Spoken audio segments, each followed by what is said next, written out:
Viral গোলামের hotel. Jamuna নদীর তীর ঘেঁষে গড়ে ওঠা সেই বিখ্যাত গোলামের হোটেল।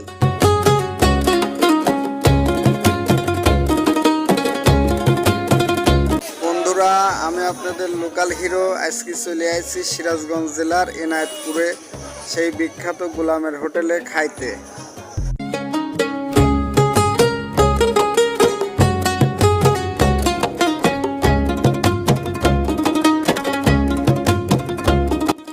অনেক দূর দূরান্ত থেকে মানুষ গাড়ি নিয়ে এভাবেই চলে আসছে এই গোলামের হোটেলে খাওয়ার জন্য।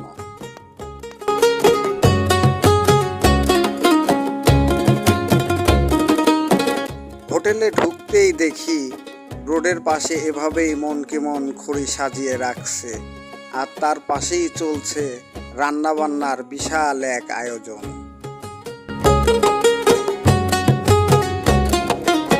চলুন এবার হোটেলের মধ্যে কি রকম পরিবেশ সেটা দেখে আসি। হোটেলের মধ্যে ঢুকতেই এত মানুষের সমাগম দেখে মনে হচ্ছে যে এটা কোনো এক বিয়ে বাড়ির আয়োজন চলছে।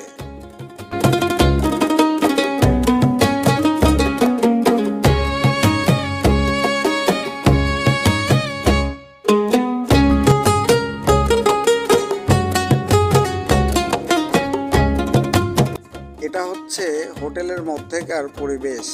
দেখেন কি পরিমাণের মানুষ। এখানে আপনাকে টেবিলে খাইতে হলে যে কোনো একটা টেবিল ধরে মিনিমাম 20 থেকে 25 মিনিট দাঁড়ায় থাকতে হবে।